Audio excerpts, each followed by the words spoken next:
Hello friends, कैसी हैं आप स्वस्थ होंगे, मस्त होंगे और अपनी पढ़ाई भी आप अच्छे से कर रहे होंगे। तो आज की मेरी वीडियो है आरपीएससी स्कूल भी की तैयारी करने वाले स्टूडेंट्स के लिए। तो फ्रेंड्स, हमने पिछली वीक से जो टारगेट बैच चालू किया था कि हम टारगेट ओरिएंटेड स्टडी करेंगे, जिसमें हमने पहले हिस्ट्री का, जियोग्राफी और मैथ जो अपने स्टार्ट करी थी, जिसमें मैंने आपको हिस्ट्री के, कुछ जियोग्राफी की और कुछ मैथ रीजनिंग के टॉपिक दिए थे।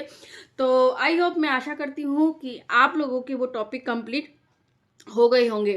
उसके बाद जो भी है आगे की टॉपिक के लिए मैं एक नई स्ट्रेटेजी लेके आई हूँ कि आगे इस वीक में हमको कौन कौन से टॉपिक तैयार करने हैं। तो welcome back to my channel. मैं नीतू सिंगल आपका स्वागत करती हूँ अपने YouTube channel Divya biology classes में। आज की इस वीडियो में हम अपना जो दूसरा टारगेट है, दूसरे वीक का टारगेट है, वो रखने वाले हैं, जिसमें हमारा वीक है 27 जनवरी से लेकर 2 फरवरी तक, यानी संडे तक, मंडे टू लेके संडे तक रखेंगे। जिसमें हमारी अभी जो हिस्ट्री हमारी चल रही थी, उसी हिस्ट्री को हम आगे कंटिन्यू करेंगे, जिसमें अपन ने कुछ टॉपिक स्टार्टिंग के, जैसे गुप्त काल, मुगल काल, 1857 की क्रांति, धार्मिक सुधार आंदोलन के नेता, ये टॉपिक हमने कर लिए। तो इससे आगे के जो टॉपिक है मैं आशा करती हूँ कि शायद आप लोगों के भी ये टॉपिक क्लियर हो गए होंगे, या आपने ये टॉपिक एक बार पढ़ लिए होंगे। मैंने तो जो आपके साथ लेके जो टारगेट चल रही हूँ, उन टारगेट के अकॉर्डिंग जो पढ़ाई करी, तो हिस्ट्री मेरी लगभग कंप्लीट हो चुकी है। और इसमें मेरा जो खाली रिवीजन जो बाकी है संडे का, ठीक है। जियोग्राफी में भी मेरा लास्ट जो मैदानी प्रदेश है वो रह रहा है, वो कंप्लीट हो जाएगा। मैथ का भी मेरा ये टॉपिक है वो क्लियर कर लिए हैं। तो फ्रेंड्स, मुझे तो इन टारगेट ओरिएंटेड स्टडी करने में बहुत मज़ा आ रहा है, क्योंकि इससे मेरा जो सिलेबस है उसका रिवीजन आप लोगों के साथ अच्छे से होता जा रहा है। तो प्लीज़ आप भी इस तरह की ही स्ट्रेटजी फॉलो करके आप रिवीजन करें, अपने कोर्स को कंप्लीट करें, क्योंकि इस तरह के छोटे छोटे टारगेट बना के ही हम अपने कोर्स को कंप्लीट कर सकते हैं। क्योंकि हमारा फ्रेंड्स, आपको पता है, फर्स्ट ग्रेड में काफ़ी सारे जो सब्जेक्ट हैं, और इन सब्जेक्ट्स में काफ़ी वेरिएशन होने के कारण, दूसरा है कि हमें छोटे छोटे अलग अलग टॉपिक भी हैं, तो हमें थोड़ा सा कन्फ्यूज़न हो जाता है। तो इसके लिए आप इस तरह से तैयारी करेंगे तो आपको सक्सेस ज़रूर मिलेगी। तो फ्रेंड्स, आप चाहे मेरे हिसाब से, मतलब जो सब्जेक्ट मैं बता रही हूँ, जो मैं फॉलो कर रही हूँ, आपके साथ शेयर कर रही हूँ,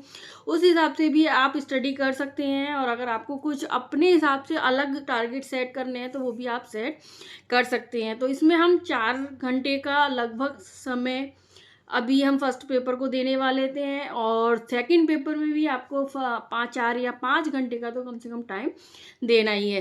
तो फ्रेंड, चलो आज की वीडियो में मैं आपको बताती हूँ कि आगे अपना टारगेट क्या रहेगा, कौन से सब्जेक्ट में कौन से टॉपिक्स को हमको क्लियर करना है।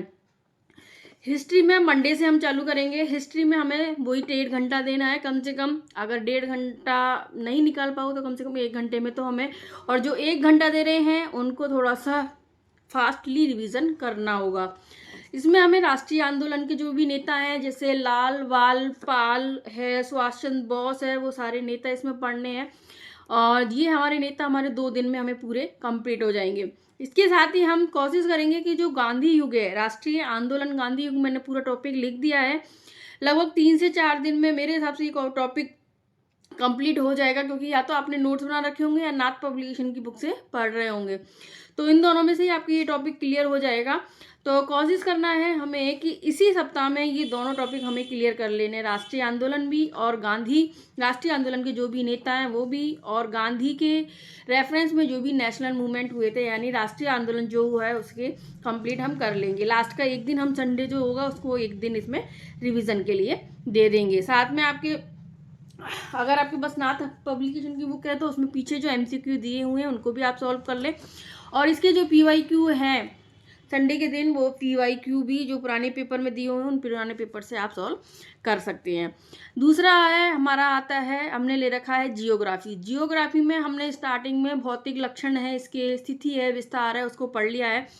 तो जहाँ तक है मेरे हिसाब से सबका ये कंप्लीट हो चुके होंगे ये टॉपिक। और अगर आपके कंप्लीट नहीं हुए तो आप इस पहले उन टॉपिक को कंप्लीट करें, फिर आगे के टॉपिक इसमें स्टार्ट करें। तो इसके लिए अगर आपके जैसे कोई टॉपिक ज़्यादा चल रहा है, कोई टॉपिक कंप्लीट हो चुका है, कोई न्यू है, तो आप उसमें थोड़ा सा टाइम एडजस्ट कर सकते हैं। हमें जियोग्राफी को 1 घंटा देना है।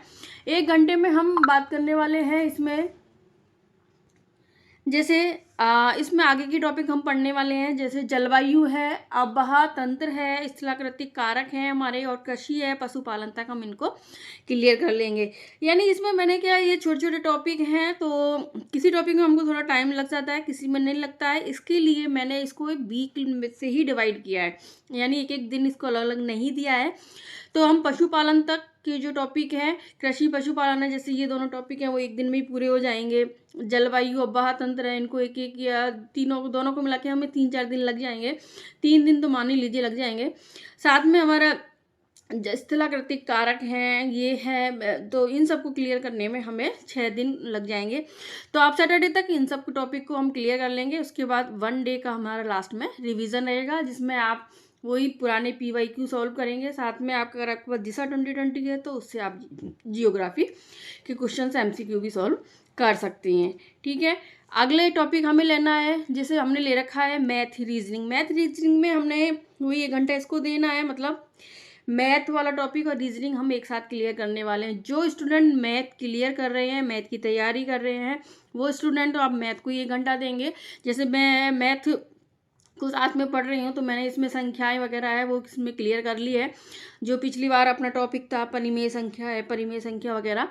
अब अपना आगे का टॉपिक रहेगा, एक तो संख्याओं का यानी परिमेय संख्याओं का दशमलव विस्तार जो टॉपिक हमारा दे रखा है उसको क्लियर करना है। साथ में हमारे जो बहुपद है और 2 चरों वाले रेखिक समीकरण, इन तीनों टॉपिक को हम क्लियर कर लेंगे। यानी आप इनको, अगर आपके पास कोई नोट्स हैं तो आप उनको पढ़ लो, या फिर जैसे US शेखावत की बुक है, मथुरिया पब्लिकेशन की बुक है, उससे आप इसके क्वेश्चन सॉल्व कर लो।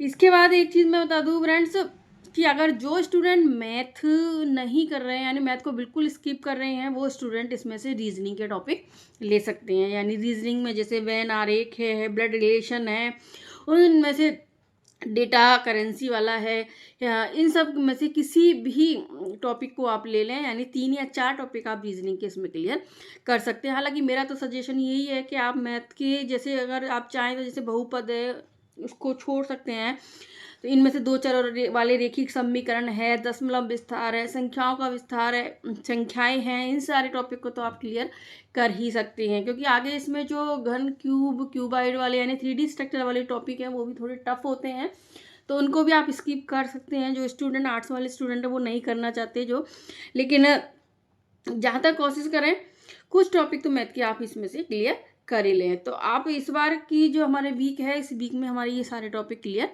हो जाएंगे। तो आप 1 घंटे का समय इसमें आप देंगे डेली प्रैक्टिस के लिए, साथ में इसको लर्न करने के लिए। तो आपकी लगभग अपन मानेंगे कि अपने इन 7 दिनों में ये सारे टॉपिक अपने क्लियर हो जाएंगे, जिसमें जियोग्राफी तो हमारी इसके बाद अगले सप्ताह हम जियोग्राफी क्लियर करके इसको ख़त्म कर देंगे। मैथ है, मैथ में हम रीजनिंग और साथ में मेंटल एबिलिटी जिसको बोलते हैं, साथ में स्टैटिक्स है, उसको भी हम अगले सप्ताह में लेके ख़त्म कर देंगे। आधा घंटा फिर हमें आधा घंटा दो, चाहे आप 15 मिनट दो, आप करंट अफेयर्स को भी ज़रूर देनी है हमें। करंट अफेयर्स में आप जैसे, मैंने तो मूमल का वार्षिकांक ले रखा है, आप मूमल का वार्षिकांक ले लें, उसको पढ़ लें, या फिर आपने द्विमासिक मूल रखी है तो आप उसको पढ़ लें। साथ में आप किसी की भी, जैसे नाना क्लासेस है उसकी काफ़ी अच्छी करंट अफेयर्स आती है, तो आप काम करते हुए या फिर आप जॉब वर्कर्स हैं तो जॉब पे जाते हुए, या फिर फ्री हैं तो आपको जैसे भी थोड़ा सा लगता है ना कि काफ़ी पढ़ते हुए बोर हो गए, तो आप आधा घंटे करंट अफेयर्स को कैसे भी करके करंट अफेयर्स को हमें आधा घंटा देना है। तो इस तरह से हमारा ये आधे घंटे में करंट अफेयर्स क्लियर हो जाएगा। तो अपन देखें तो 1.5 घंटा हिस्ट्री, 1 घंटा जियोग्राफी, 1 घंटा मैथ रीजनिंग और आधा घंटा करंट अफेयर्स करेंगे, तो हमारा लगभग 4 घंटे का जो टाइम है निकलता है। 4 घंटे में हम इसको अपन क्लियर कर लेंगे। तो इस तरह से अपन फ्रेंड्स हम छोटे छोटे टारगेट बना के इस तरह कंटिन्यू हर वीक में हम अपना एक टारगेट रखेंगे, हर टॉपिक लेकर, और इस तरह से हम, क्योंकि और हम क्लियर कर लेंगे। क्योंकि आपका जैसे टॉपिक रहता है तो हमारे दिमाग में रहता है यार मेरे को वो टॉपिक पढ़नी है, क्लियर करनी है, और एक टाइम तक यानी इस सैटरडे तक मुझे क्लियर करना ही है।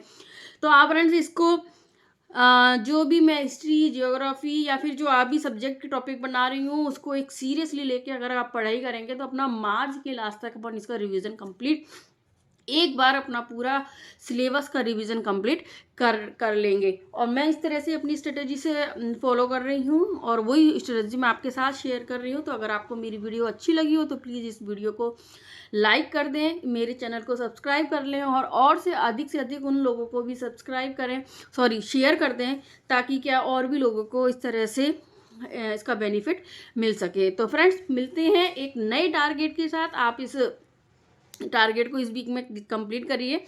और किस किस ने अपना टारगेट इस बार जो अपन ने वीक में जो वीकली टारगेट दिया था वो किस किस का कंप्लीट हो गया, प्लीज़ मुझे कमेंट में ज़रूर बताना, क्योंकि ताकि मुझे अच्छा लगे कि हाँ, कि हम जो रणनीति स्ट्रेटजी फॉलो कर रहे हैं उससे हमें काफ़ी बेनिफिट मिल रहा है। तो आगे की एक नई अगले वीक हम मिलते हैं फिर एक नई वीडियो के साथ। Thank you.